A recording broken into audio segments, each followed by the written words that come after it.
Welcome to The Explainer. We're diving into something absolutely fascinating today.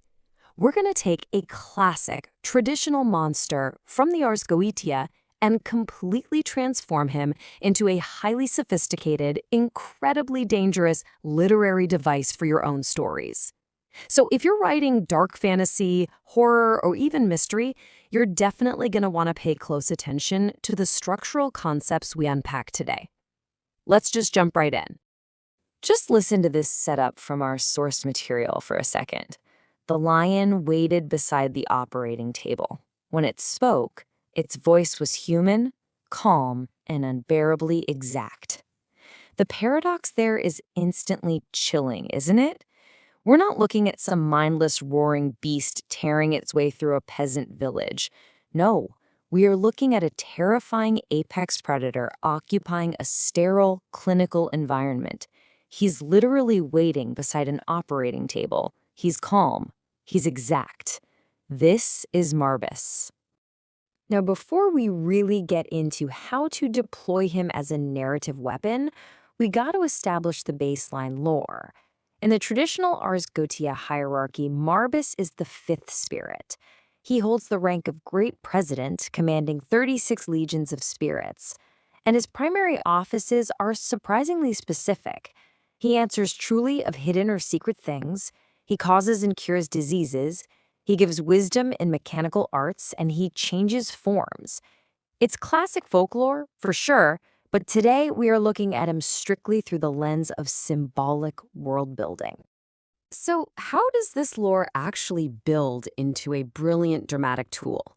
Well, the texts state that Marbas appears first as a great lion and then later takes human form. And I want to emphasize that this is so much more than just a neat visual magic trick. It's a profound narrative transition. He starts as pure instinct, raw majesty, visceral danger. But then he shifts. He becomes a figure of speech, of knowledge, of calculated intelligence. For your storytelling, this means he transitions from a blunt physical threat into a razor-sharp intellectual and surgical one. The real trick here is understanding how his literal folklore abilities translate into symbolic storytelling power. On a literal level, sure, he cures diseases and builds machines. But symbolically, this guy is the demon of the hidden mechanism. Think about it for a second. A disease is really just a secret written in the body, right? And a machine is a secret written in metal. Marbas operates perfectly at that bizarre boundary between body and machine. He doesn't just patch things up, he exposes the hidden fault inside complex systems, whether that system happens to be flesh, a kingdom, a device, or even fate itself. Which brings us to the absolute core concept of this entire explainer: truth as surgery. It's this idea that the wound absolutely must be opened before it can be healed. In fiction, you really shouldn't use Marbas as a simple, mustache-twirling villain. The absolute best, most terrifying version of Marbas acts as a highly dangerous consultant. He will heal your kingdom. He will fix your broken machine. He will answer your mystery. But his cures are utterly devastating. The truth he reveals is going to cut, and it's going to hurt. To see exactly how to cast him, let's look at his core archetype. He's the lion physician, the infernal engineer, the ultimate diagnostician of secrets. And this perfectly illustrates his unique brand of horror. The fear doesn't come from wild, unpredictable violence. It comes from his surgical precision. He understands exactly where your protagonist is most vulnerable. Kings literally fear him because he publicly names the sickness in their royal bloodline. Priests condemn him because his cures systematically expose their institutional lies. If you're dropping Marbas into your world, here is his specific consultant profile. His greatest strength is finding the hidden fault in absolutely anything: bodies, machines, lies, identities, you name it. His personality is precise, clinical, and practically impossible to deceive. But get this, His weakness is fascinating. He cannot ignore an interesting flaw. His intense clinical curiosity can actually bind him to your protagonist's case, just because he has to see exactly how the broken thing works. And the danger? As we've established, the healing process he offers completely destroys the comforting lies your characters rely on. Okay, so how do we actually put this into practice? Let's walk through 5 rapid-fire plot hooks to see this surgical framework in action. First up, picture a terrible plague spreading through a royal capital. The protagonist is forced to consult Marbas, literally the only one who can diagnose it. And Marbas does have the cure, but the cure requires publicly revealing which royal family secretly engineered the disease in the first place. Suddenly, your characters are completely trapped. Everyone desperately wants the healing, but absolutely no one wants the truth. This framework works beautifully for mysteries, too. Let's call this one the Clockwork Saint.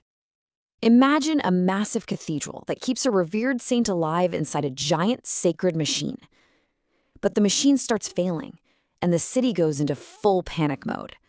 The detective brings in our infernal engineer, Marbas, to diagnose the fault. Marbas repairs it flawlessly, but in doing so, he points out the real power source. The machine isn't holy at all. It's powered by siphoning the memories of the city's dead.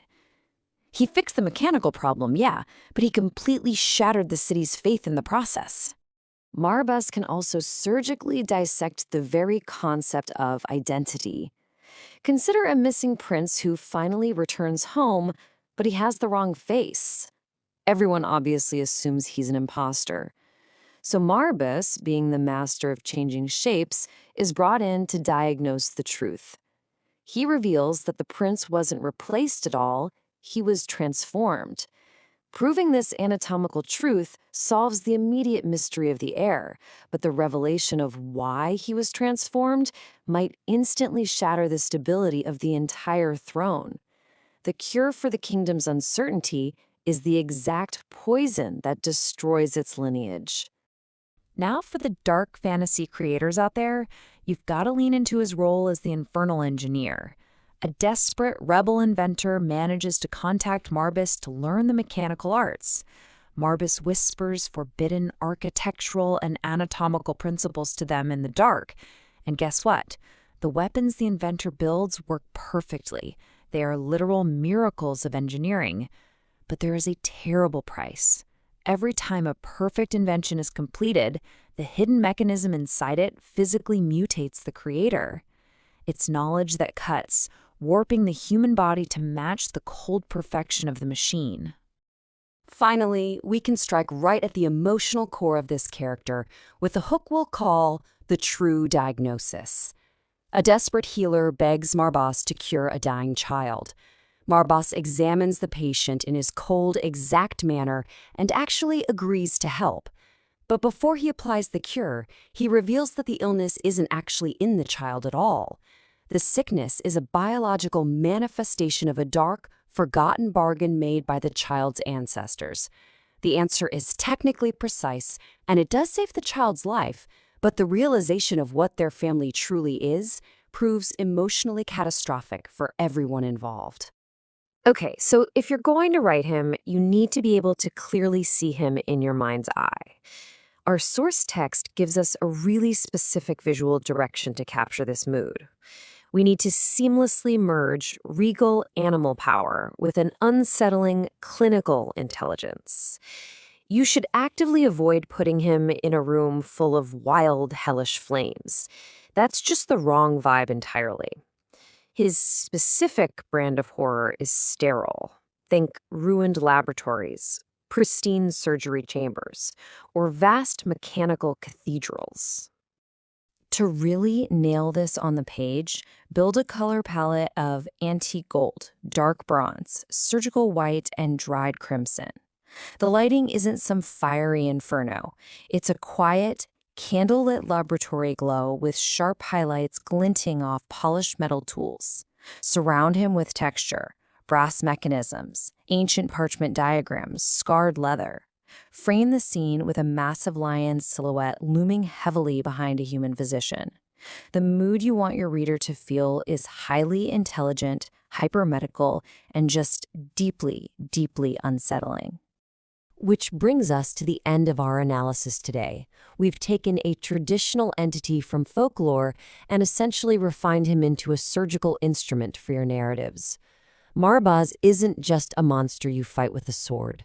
He's a dangerous consultant you hire when you are completely out of options. He will give you the exact truth, but once that hidden mechanism is exposed, your world can never, ever return to innocence. So I'll leave you with this question for your own writing. What comforting lie will Marbas destroy your story? Thank you so much for joining me for this explainer, and happy world building.